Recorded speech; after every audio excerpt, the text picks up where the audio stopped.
before gyms, before barbells, before supplements, the ancient Greeks were already building bodies that became the blueprint for physical perfection. They didn't count macros, they didn't track macros, they didn't even have metal weights for most of their history. And yet, somehow, they sculpted physiques so ideal that artists still use them as reference today. They trained for war, for sport, and for philosophy. They built power without gyms, and what they discovered 2,000 years ago still rivals modern sports science. The Greeks believed that strength wasn't just physical, it was moral. To them, the perfect citizen was a philosopher and a warrior. A man untrained in the gymnasium wasn't just weak, he was unbalanced, incomplete. Gymnasium comes from the word gymnos, meaning naked, because training was done in the nude, not out of vanity, but as a tribute to the gods. The body was sacred, a vessel of beauty and discipline. Every city-state had public gymnasia.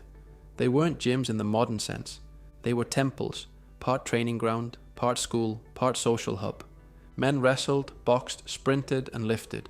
Between sessions, they studied geometry and debated ethics. They called this pursuit arete, excellence in all things. And physical training was the foundation of that excellence. In ancient Greece, fitness wasn't optional. War was constant. The average citizen could be called to arms at any time, so training wasn't about beach muscles, it was about survival. A Spartan soldier needed to sprint in armor, leap over walls, and wrestle enemies to the ground. An Athenian rower needed endurance to power a warship for hours across the sea. Every athletic event mirrored a military skill. Running, throwing, grappling, these weren't sports, they were preparation. The Olympic Games were born from this warrior ethos. Winning meant glory not just for the athlete, but for his entire city-state. And the training behind those victories was grueling. So, what did a Greek athlete's training actually look like? They didn't split body parts by day or follow hypertrophy charts. Instead, their sessions revolved around movements, full body, compound, functional work. A typical morning began with calisthenics, push-ups, squats, lunges, handstands. Then came dynamic drills, jumping, sprinting, and bounding to develop explosive power.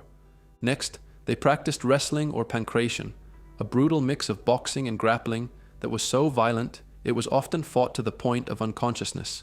Every match built functional strength, power that transferred directly to combat. To build endurance and grip, they performed loaded carries using halteres, stone or bronze weights shaped like dumbbells. They would leap with them, run with them, and perform curls and presses with them. If you've ever done farmer's carries, that's straight from ancient Greece. After training, athletes massaged their muscles with olive oil, scraped off sweat and dirt with metal tools called strigils, then bathed in cold water to recover. They were centuries ahead of their time. The word calisthenics comes directly from Greek. Kalos, beautiful, and sthenos, strength. It literally means beautiful strength. And that's exactly what the Greeks built. They believed control over your body came before control over external weights. Athletes performed push-ups, dips, squats, leg raises, and gymnastic holds. They hung from rings or ropes, developing balance and stability. They trained the entire kinetic chain, not muscles in isolation. Modern science now confirms what the Greeks already knew. Multi-joint movements recruit more muscle fibers, build coordination, and create athletic, not artificial strength. They didn't chase the pump. They chased perfection of movement. If you could only do one exercise to get fit like a Greek, it would be wrestling. Wrestling trained everything: legs, core, grip, and mental toughness. The great philosopher Plato, whose name actually means broad-shouldered, was a champion wrestler before founding his academy. In the ancient gymnasia, wrestling wasn't a sport of brute force, it was art. Matches were filled with technique, balance, and leverage.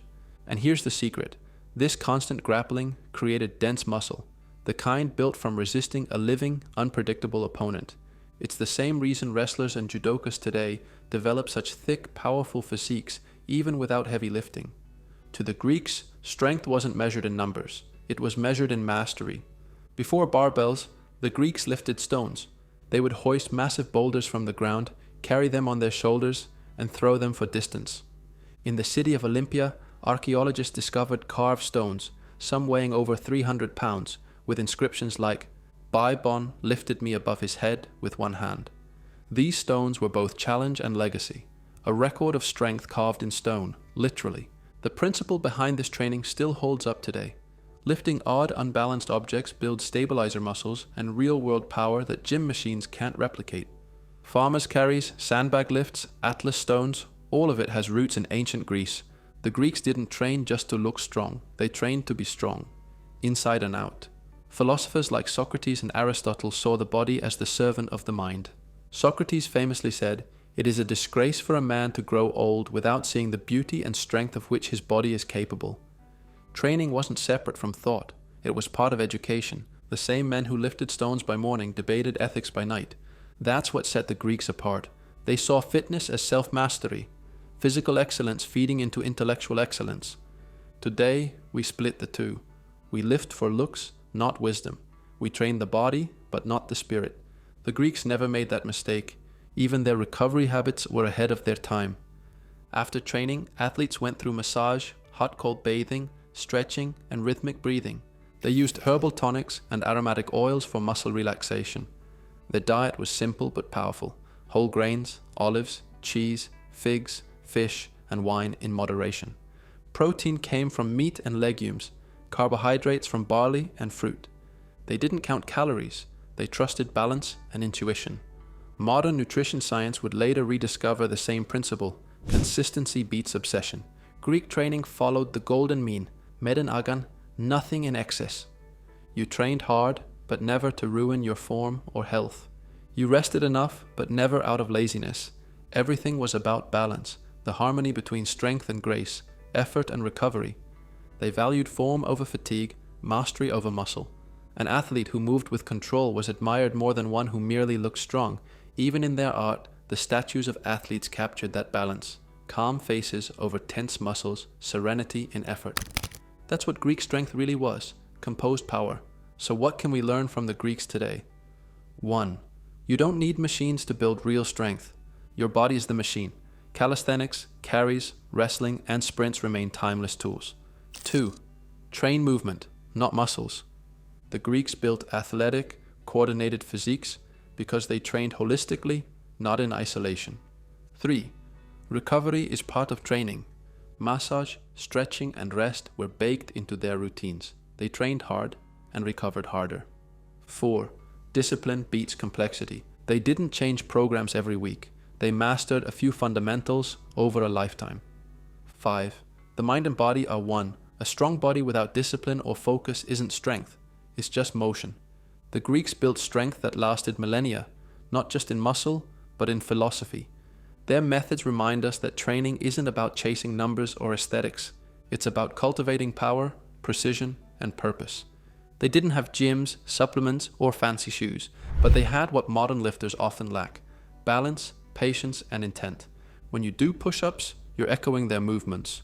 When you sprint, when you wrestle, when you carry something heavy, you're training like they did. Their secret wasn't in the tools, it was in the mindset. Train with purpose, recover with discipline, pursue arete, excellence in all things. Because 2,000 years later, the strongest bodies ever built were built without gyms.